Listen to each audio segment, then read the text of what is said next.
the 72 most eligible women in the nation, and not a single one was genuinely in love with him. They did, however, all seem to be infatuated with Alexander Vance. President Julian Thorne was not pleased. He wanted to find a reason, any reason, to get rid of the man, but his Secretary of State was meticulously careful, leaving no room for error. After much deliberation, Julian devised a plan. He would invite Alexander for a drink and spike the whiskey. But the more he drank that night, the fuzzier his own mind became. Later, he found himself pressed against a wall, Alexander's warm breath ghosting against his ear as he murmured that if the president desired him, he only needed to say so, asking why he had resorted to such a potent concoction. Julian Thorne had access to a curated list of 72 potential partners, each one accomplished and stunning.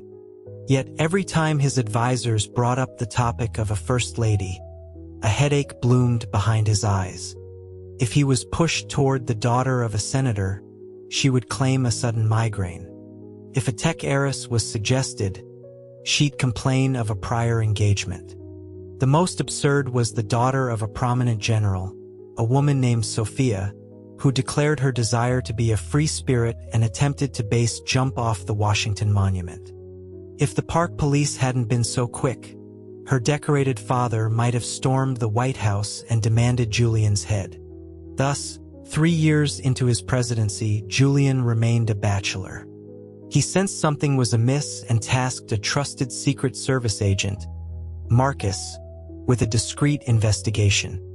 3 days later, Marcus returned, his expression deeply uncomfortable. Julian assured him he could handle anything. With a sigh, Marcus produced a tablet and swiped through a series of images. There were screenshots of private social media accounts, fan pages, even saved photos on the phones of Washington's most powerful women. The subject of their adoration was unmistakable. Julian questioned why, when he'd asked about potential first ladies, Marcus was showing him pictures of his own Secretary of State. Marcus remained silent, instead pulling out other items from his evidence bag. A custom phone case with Alexander's profile, a silk scarf subtly embroidered with his initials, a collection of news articles praising him. There were 72 items in total, one linked to each woman on the list. Marcus reported that these were all recovered from the women's possession. He hesitated, glancing at the president's darkening face, before voicing his suspicion that the ladies were all involved with the Secretary of State. Julian quickly silenced him, telling him his suspicion was ridiculous. Deeply wounded, Julian sought out the former president, Eleanor Vance, Alexander's mother. He asked what she thought of his image.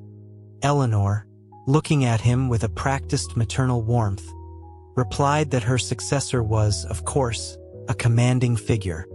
He then inquired about his character, and she praised his compassionate policies, calling him a wise leader. Julian's mood lifted slightly, and he grinned, asking who, between himself and Alexander, was the more impressive figure. Eleanor's eyes lit up without a moment's hesitation. She described her son, Alexander, as a man of unparalleled intellect and charisma, a once-in-a-generation talent. She'd heard he was still unmarried, musing aloud how incredibly fortunate his future spouse would be. The implied comparison was not lost on Julian. Noticing his displeasure, she had an aide bring a small, velvet box.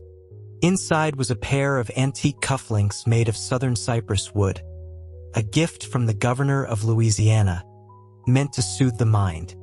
Julian fiddled with the cufflinks all the way back to the residence, his brow furrowed. He tossed and turned all night, unable to sleep. The next morning, he went to the cabinet meeting with dark circles under his eyes.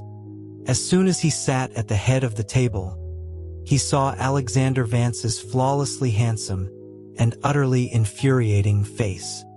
As Secretary of State, Alexander sat closest to him, making him impossible to ignore. Julian tuned out the reports from the other secretaries, his gaze fixed on Alexander. When Alexander noticed the intense stare, he dared to meet it, the corner of his mouth slowly turning up into a smile that was, annoyingly, quite attractive. Julian decided that if he couldn't solve the problem, he had to eliminate its source. He would find a way to exile Alexander to some forgotten corner of the globe.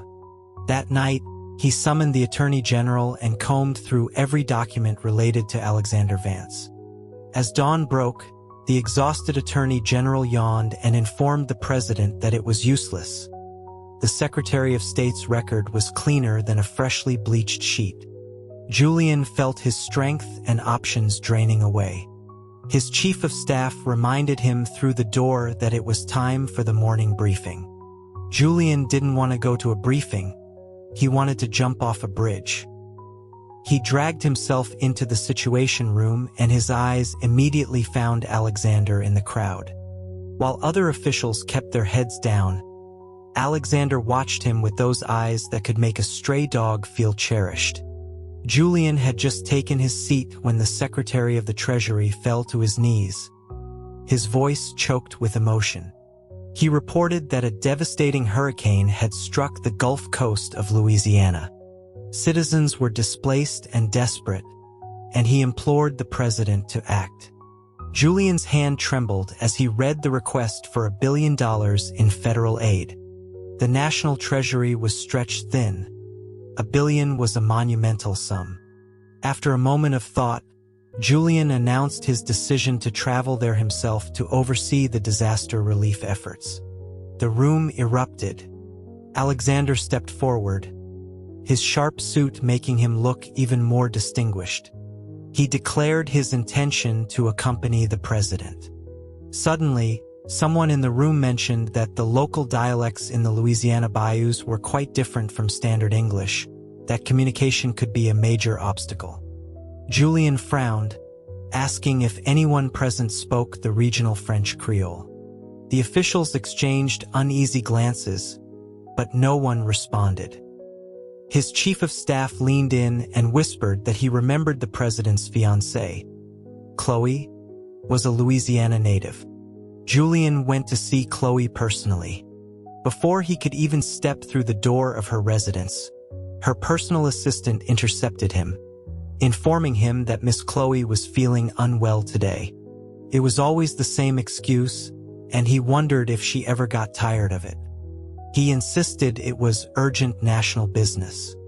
After a moment of hesitation from the assistant, Julian kicked the stone column by the door, questioning aloud what possible harm he could do to his own fiancée in broad daylight.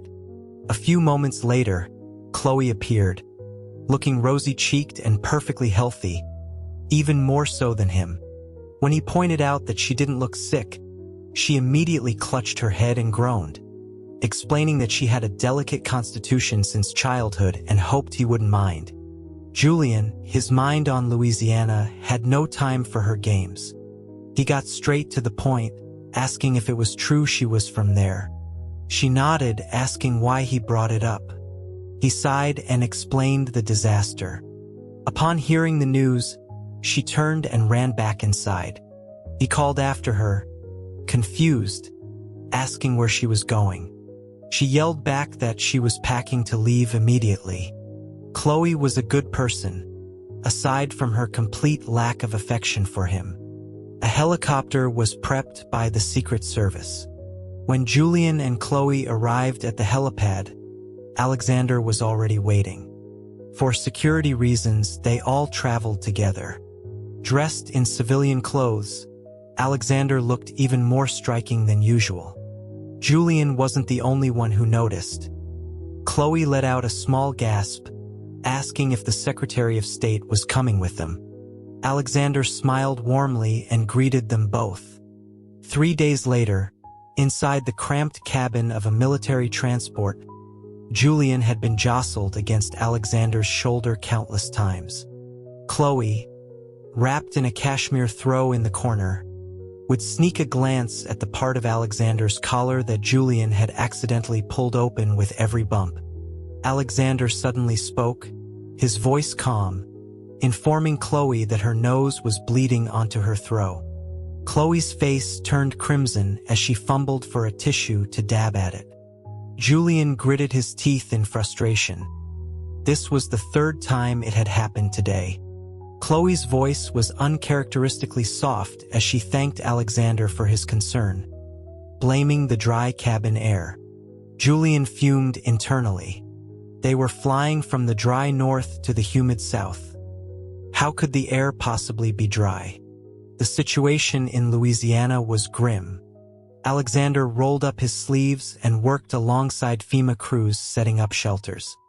Chloe, who had some medical training, acted as a makeshift doctor in the emergency clinics. Julian waded through muddy water in boots, hauling crates of supplies. The days were a grueling, monotonous cycle. His hands were blistered and raw, but seeing life slowly return to the devastated region brought him a deep sense of satisfaction. After a while, he started to understand some of the local dialect. As he stood in a crowd of survivors, eagerly awaiting their praise, what he heard instead were whispers about how handsome Secretary Vance was, and had they heard he was still single? Someone shushed the others, noting that the president was glaring. Julian quickly looked away, pretending not to have heard, but his eyes landed right on Alexander, who was standing in the afternoon sun.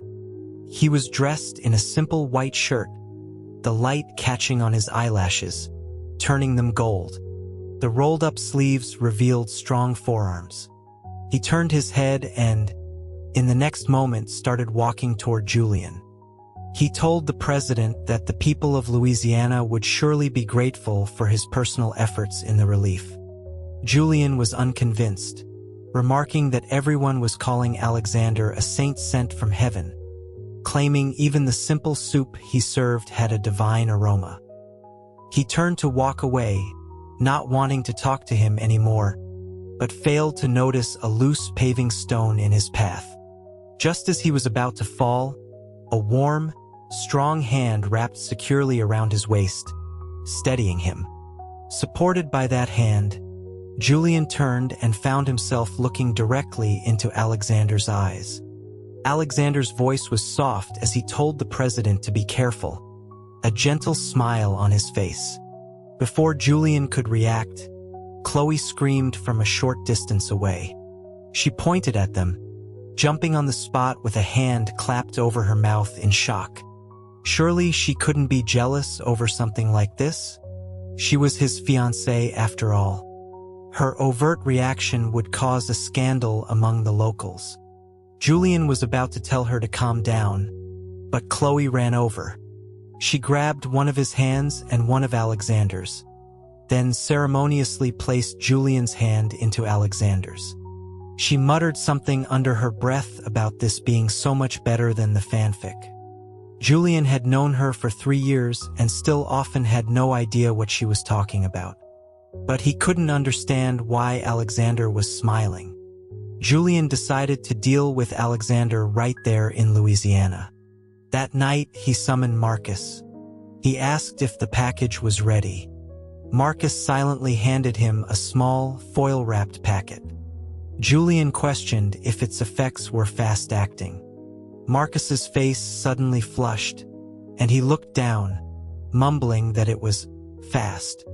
He'd tested it himself. A wicked smile spread across Julian's face. He asked if it would make a man beg for death.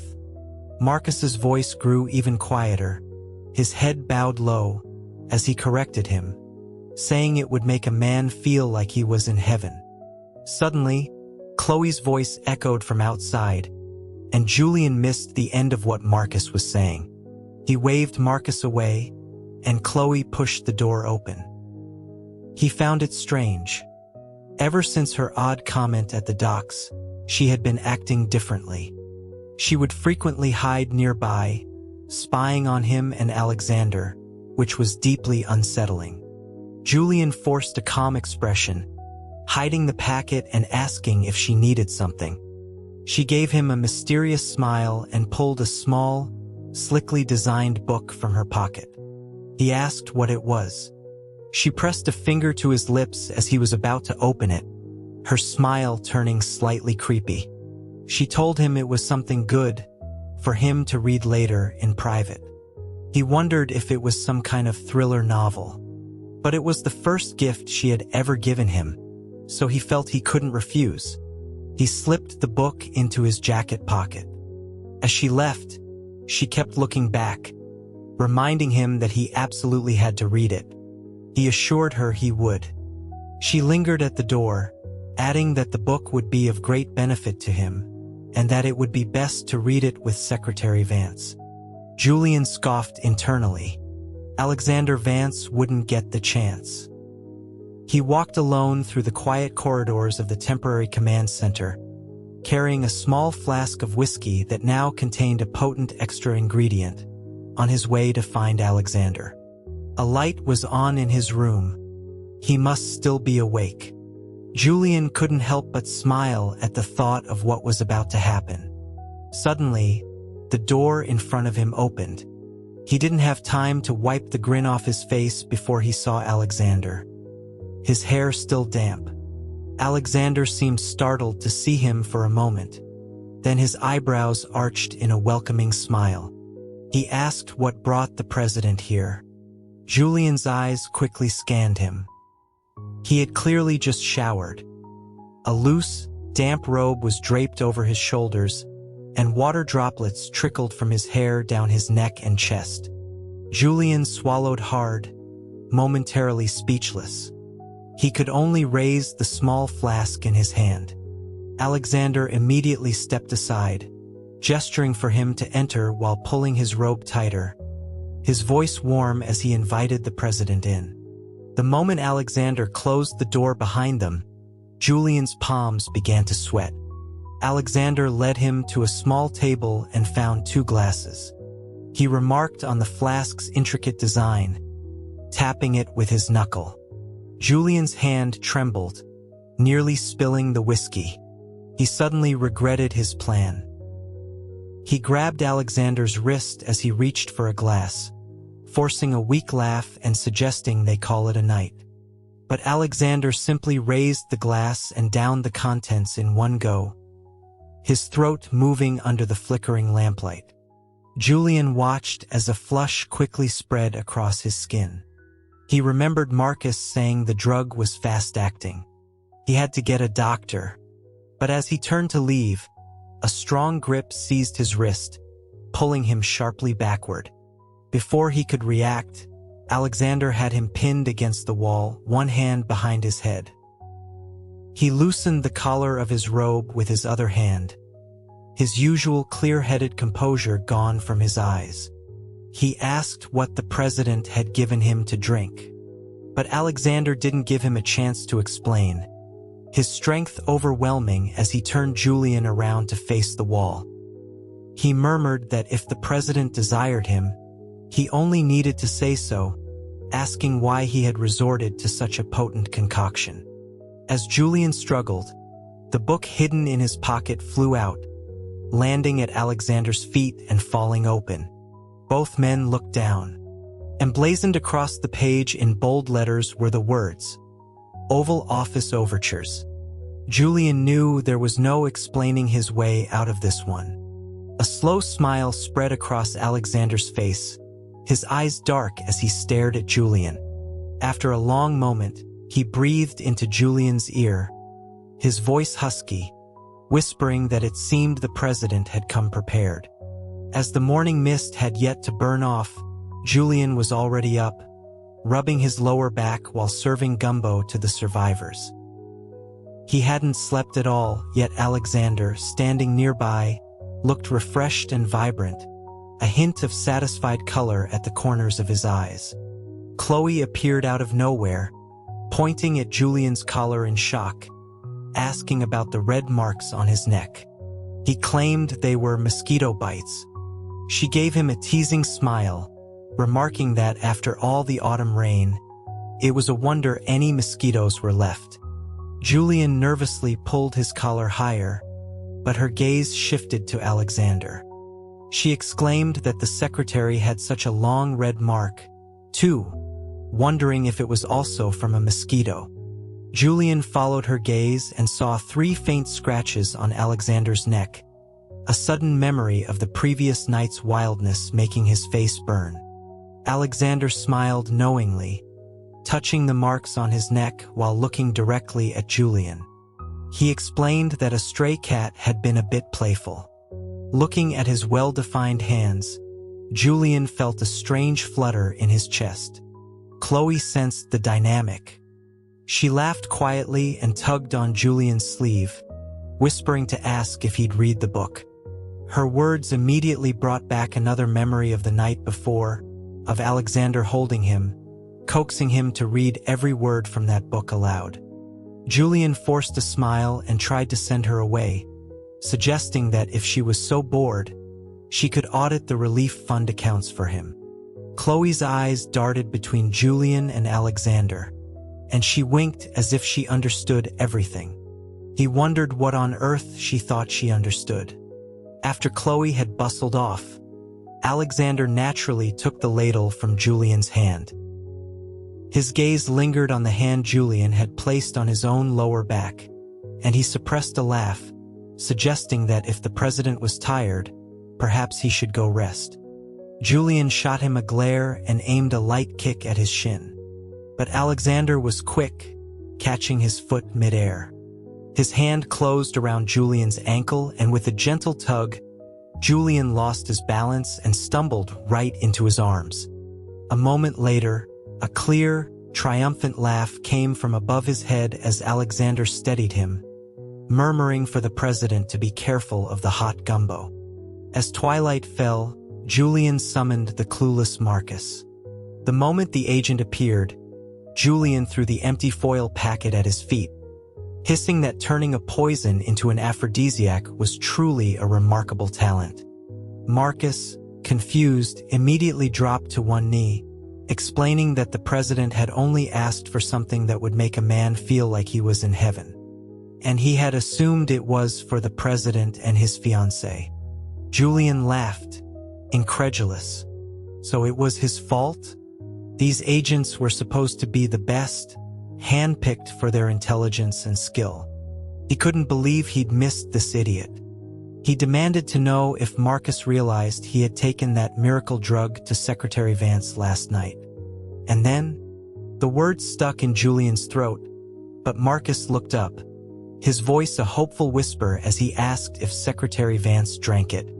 Julian confirmed that he drank every last drop. The agent's eyes widened, and he asked timidly what happened next. Julian exploded, pointing at him and screaming that he was an imbecile and that he should have his entire family investigated. Marcus just smiled sadly, his eyes welling up as he reminded the president that he was an orphan and had no family to speak of. The tirade died in Julian's throat. He just pointed to the door and told him to get out.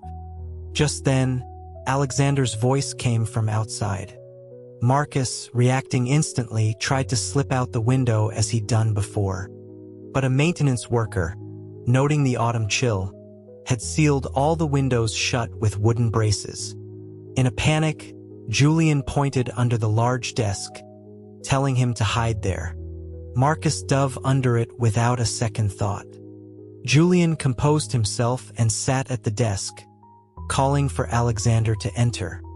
Alexander came in and greeted him formally. His strict adherence to protocol only irritated Julian further. Julian asked what he wanted. Alexander produced a rolled-up canvas from behind his back, explaining that the people of Louisiana were grateful for the president's help and had asked him to present this gift. He started walking toward the desk. Julian, glancing at the agent crouched beneath it, quickly stood up to intercept him. In his haste, he walked straight into Alexander's chest. Alexander's eyes twinkled as he asked if the president was so eager. Julian's heart pounded. He had a feeling they weren't talking about the painting. He quickly disentangled himself and took the canvas. It was a painting of the new levee being built. The figures of people working were lifelike, the structure massive and imposing. But as Julian looked closer, he squinted at the rolling mountains in the background. Alexander's voice came from behind him, asking if the president had noticed anything. The contours of the mountains seemed odd. Squinting, he could make out the shape of the word ROT. Looking even closer at the levee's foundation, he saw faint cracks skillfully painted into the structure. A chill went down his spine. He asked Alexander if he had seen this. Alexander suddenly knelt behind him, his tone serious, and implored the president to deliver justice for the people of Louisiana. Julian slammed his hand on the desk, forgetting about the agent hidden below. A muffled grunt came from underneath. Alexander quickly pulled Julian behind him and went to investigate the other side of the desk. With nowhere left to hide, Marcus crawled out, rubbing his head with a sheepish grin. Alexander stared, his eyes wide with shock, his gaze flickering back to Julian with an unreadable expression. Just as Julian was about to explain, the door was thrown open. In a flash of instinct, Marcus grabbed Alexander and pulled him back under the desk. Before Julian could even compose his face, Chloe burst in, exclaiming that she had a major discovery. She carried a thick stack of ledgers and slammed them onto the desk. This time, two muffled grunts came from below. Alexander crawled out first, but Marcus reached out from under the desk and grabbed his belt, as if trying to pull him back into hiding. Chloe, who had just poured herself a glass of water, sprayed it all over Alexander's white shirt. Julian buried his face in his hands. He walked over and dragged Marcus out. Alexander, usually so composed, looked completely disheveled. His shirt was soaked, his belt was loose, and he was glaring at a completely innocent-looking Marcus. Chloe covered her mouth, her eyes darting between the three of them. Finally, she took a step back, pointing a trembling finger, and gasped, "Mr. President, the three of you, this is quite a party." Julian just wanted some quiet, but Marcus wasn't having it. He stood up, walked over to Chloe, knelt, and declared that she shouldn't misunderstand the president. It was he who was overcome by Secretary Vance's beauty. Julian kicked him, then forced a smile through gritted teeth, saying that his single greatest failure in life was choosing Marcus as an agent. He sat back down and motioned for Chloe to get to the point. She dropped her gossipy demeanor and spread a ledger open, pointing to one item. She said that while she wasn't an expert on levee construction costs, an entry for $20 million for lime slurry seemed enough to build a skyscraper across the river. Alexander looked over it for a moment, then placed his hand on another page, noting a massive expenditure for blasting a new access road. He remembered that road had been completed 20 years ago. He looked at Julian, his expression grim, and pointed out that the ledger was dated during the first year of Eleanor Vance's presidency. Julian's finger traced the date. That was when his predecessor, Eleanor, was in power. He remembered his own father allowing her significant authority. How could she not have known the road was already built? And why would she approve the funds again? His gaze fell on the cypress cufflinks she had given him, a gift from the governor of Louisiana.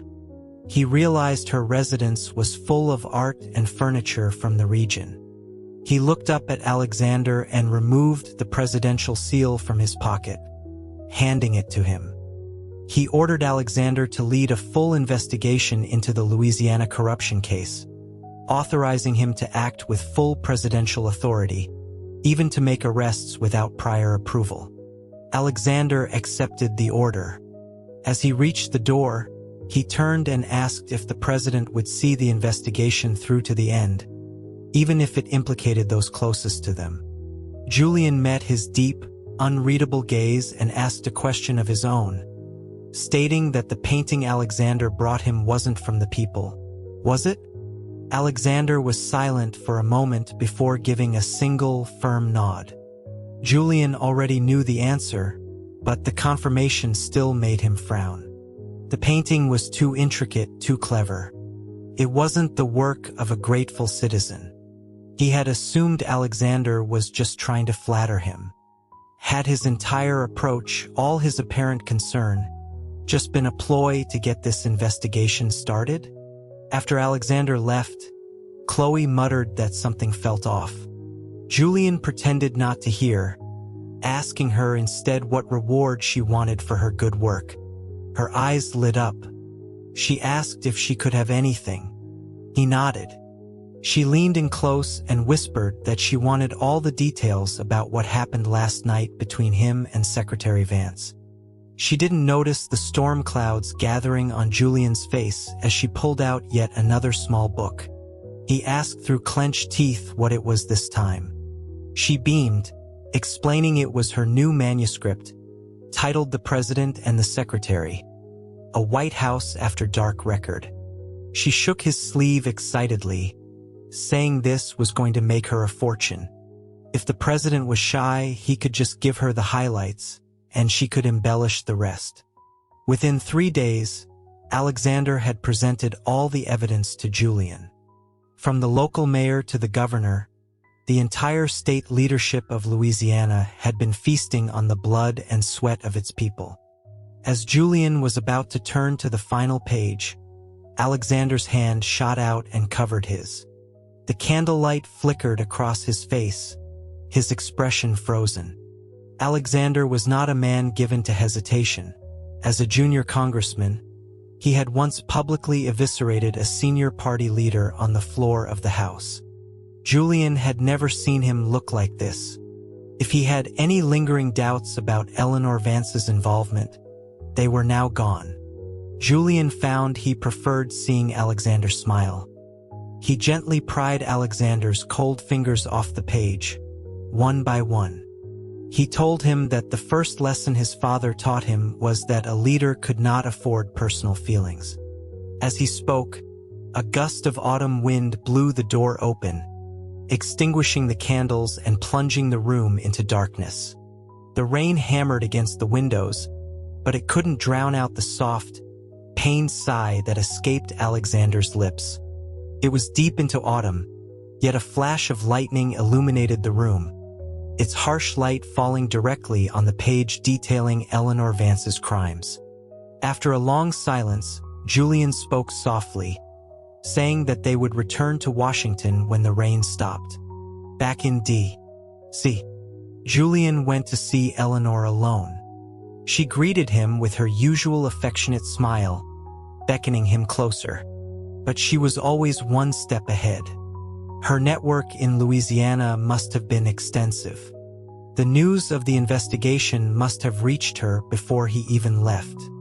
She commented that he looked thinner and offered him a plate of his favorite cookies, which she had baked herself. He cut her off, his voice cold. He stated that half of the disaster relief funds for Louisiana over the years went into the governor's pocket, and the other half was funneled into her personal accounts. Her demeanor shifted instantly. So he was here to accuse her. Her back straightened, the warmth in her eyes replaced with ice. She asked if he was really going to tear their relationship apart for a bunch of peasants. Julian's throat felt tight. He asked if the lives of the people meant so little to her, if she knew how many bodies were buried in the foundations of that shoddy levee. She swept the plate of cookies off the table, a sneer on her lips. She retorted that to achieve great things, one couldn't be bothered by trivialities. She said his soft-hearted nature was just like his disgusting mother's. Her words were like a shard of ice in his lung. He staggered, grabbing a table for support. He asked what she said. Eleanor rose slowly, her eyes filled with a crazed, tearful light. She spat that if she had been able to have a child of her own, the presidency would never have fallen to him. As she spoke, There was a flash of metal. She lunged at him, a golden letter opener aimed at his throat. The doors burst open, and a figure in a white shirt moved like a blur, pulling Julian into a protective embrace. He heard the sickening sound of metal piercing flesh. The smell of blood, mixed with the crisp scent of lotus, filled his nose. Alexander grunted in pain, but his arms only tightened around Julian. The sound of running feet filled the hall as security, led by General Sophia's father, stormed the room and surrounded Eleanor. Alexander's face was pale, but he managed a weak smile. He was glad Julian was okay. The doctors said the letter opener had lodged in Alexander's shoulder blade. If it had been 2 inches higher, it would have pierced his heart. The wound wasn't fatal, but it would take time to heal. Julian finally let out a breath. He didn't realize he'd been holding and ordered the White House physician to prepare the strongest painkillers. In the middle of the night, the residence was brightly lit. Alexander was propped up on a sofa. He told Julian not to be so reckless in the future. He then raised an eyebrow, testingly, asking if the president was worried about him. Julian retorted that clearly, the injury wasn't serious enough. Alexander just smiled, replying that concern makes one careless, but if it happened again, he would still step in front of the president. Julian felt his ears grow hot. He held a spoonful of medicine to Alexander's lips, hoping to shut him up. Alexander suddenly frowned and pulled away, listing the ingredients: arnica, turmeric, but the last one, willow bark, was too bitter. The spoon in Julian's hand shook, spilling medicine on his loose shirt. He asked if Alexander knew about medicine. Alexander said he knew a little. He then grabbed Julian's retreating hand, his gaze intense. For example, he continued, the whiskey in Louisiana that night, the flask was a trick flask with 2 chambers. One held the aphrodisiac. Julian blurted out, asking if that meant he didn't drink the spiked whiskey. Then how could he have? Alexander's fingers trailed up Julian's wrist, and the rest of his words were lost in a deep kiss. Alexander murmured against his lips that he had merely been seizing an opportunity. Julian was breathless, and between the press of their lips, he felt something hard against his stomach. By the time he realized what it was, his suit jacket was already in a heap on the floor with Alexander's shirt. With his last shred of composure, Julian pressed a hand against Alexander's mouth, panting as he asked what he was doing. Alexander chuckled, lacing their fingers together and pulling Julian fully into his embrace.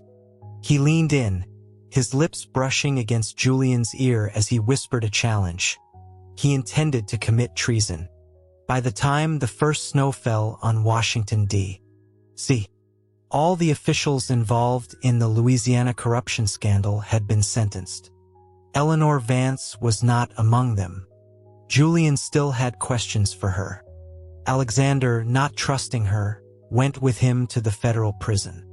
Eleanor was a shadow of her former self, her hair streaked with gray, her face gaunt. The moment she saw Julian, she lunged at the bars of her cell, her eyes bloodshot and wild as she screamed, asking why he was there.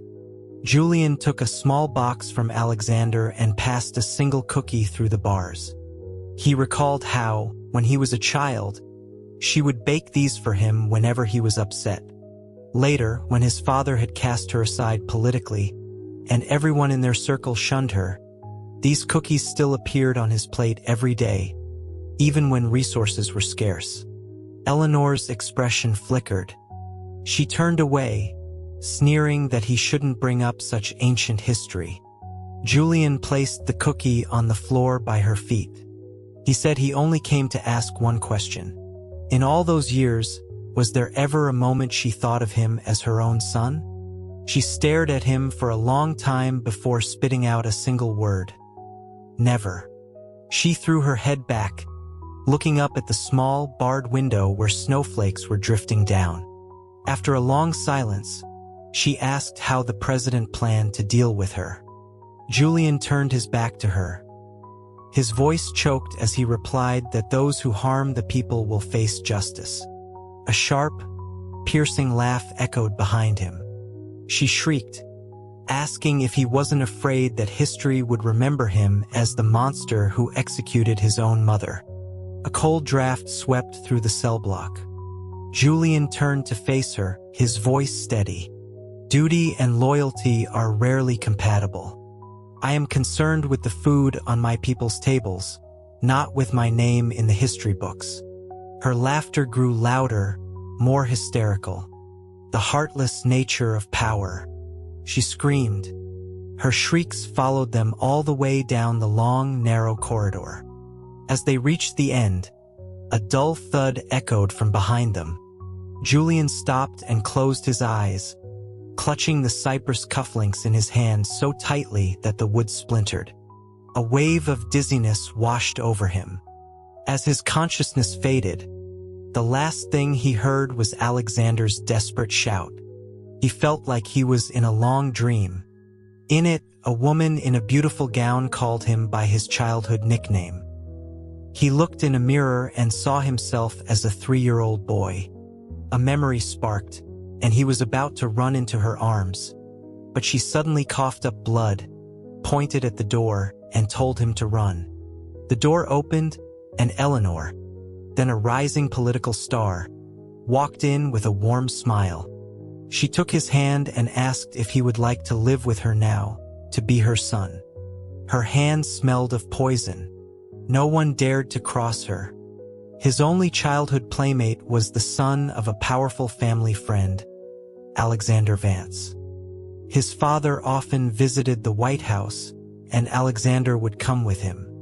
One day, Julian was crying in the garden after a nightmare about his real mother. Alexander found him and mimicked his sobbing. Julian wiped his tears and looked up into the boy's smiling eyes. The boy said his name was Alexander Vance. Julian stood up and sniffled, mumbling that his name was Julian Thorne. Alexander poked the tear track on his cheek and laughed, telling him he was such a crybaby. He caught the tear on his fingertip. Just as Julian reached for his hand, the dream shifted. Eleanor was holding a cup of bitter medicine, telling him to drink it so he wouldn't have nightmares anymore. He stared at the swirling liquid. This time he didn't drink it. He knocked the cup from her hand. Her young, beautiful face twisted into the haggard, imprisoned version of herself, and she shrieked that he was an ungrateful matricide who would be cursed by God. The dream shattered. Julian opened his eyes and met Alexander's gaze. "You're awake?" Alexander's voice was hoarse, his eyes bloodshot. He must have been sitting there for days. Julian asked why he was staring. Alexander attempted a weak joke about Julian finally noticing his dashing good looks. Julian cut him off, saying he remembered everything. He remembered Eleanor forcing him to drink the medicine that made him forget his mother.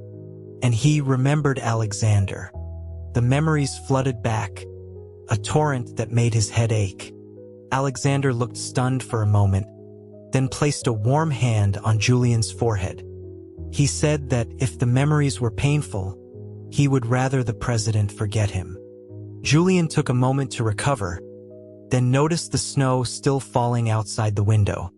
He asked how long he had been asleep. 3 days. He asked to be helped outside.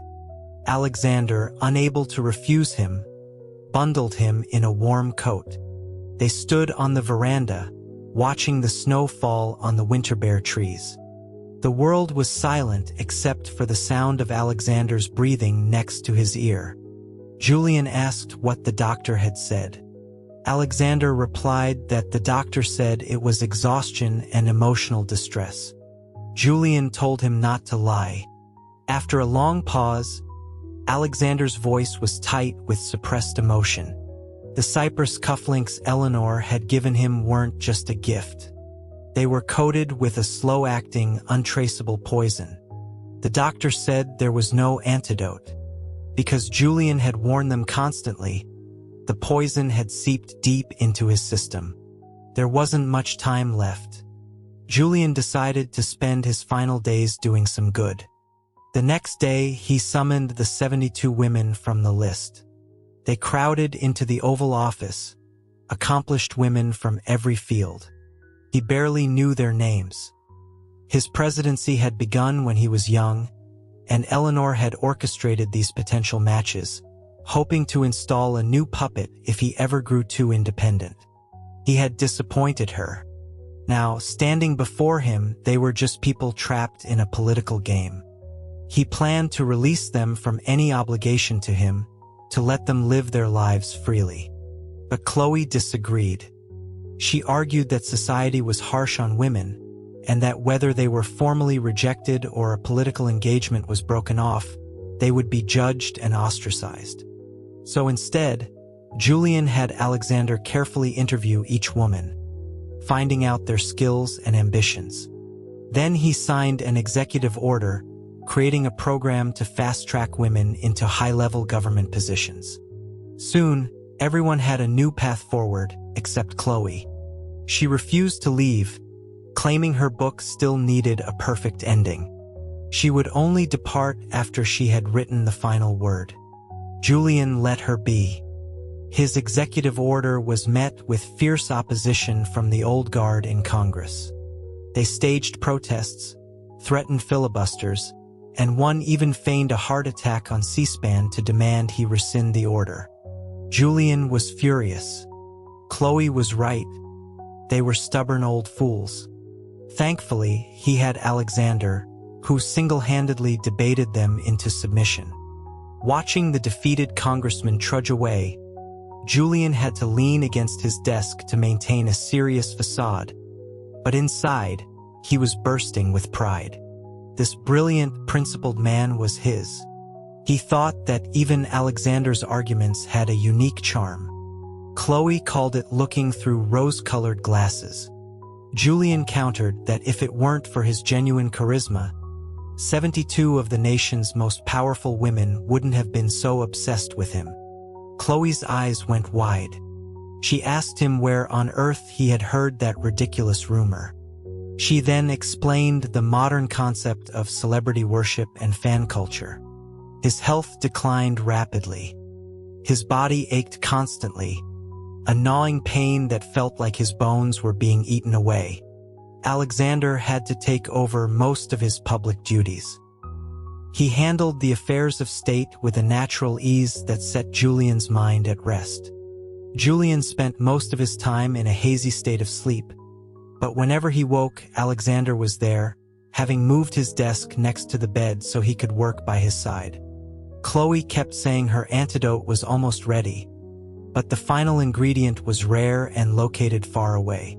Julian wasn't one to rely on hope, but watching Alexander's tireless vigil, for the first time in his life, he prayed Chloe would hurry back. Every night, Alexander held him. Whenever Julian woke, he would trace the lines of Alexander's face with his eyes, sometimes stealing a quiet kiss. One night, he misjudged and woke him. Julian turned away in embarrassment, but Alexander gently turned him back. "Alexander," Julian whispered. After I'm gone, you have to take care of the country for me. Don't talk like that." Julian ignored him. "I've saved a place for you next to me in the National Cemetery. In 100 years, we'll be buried together." Alexander suddenly shifted, pulling Julian beneath him. A single tear fell onto the pillow. As a cascade of kisses fell upon him, Chloe's voice suddenly shouted from outside, "I got it." When Chloe's tell-all book, The President and the Secretary, sold its millionth copy, Julian and Alexander were back in Louisiana, revisiting the place where it all began. In every cafe and bar, people were buzzing about her story. Julian, who had only wanted a quiet drink to escape the heat, grew increasingly red-faced as he listened.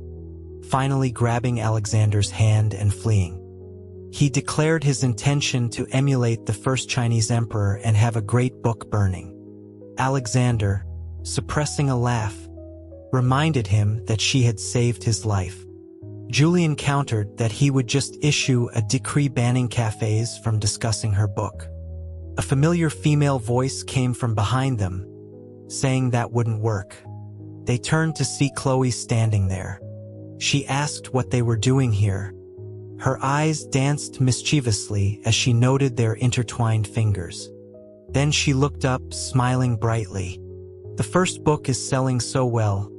I'm thinking of writing a sequel." Julian had a very bad feeling. She pulled out a notepad and pen, crouching down to use a stone bench as a table. "Mr. President," she said, her pen poised. "Tell me everything. What were the details of what you and the Secretary of State did last night?"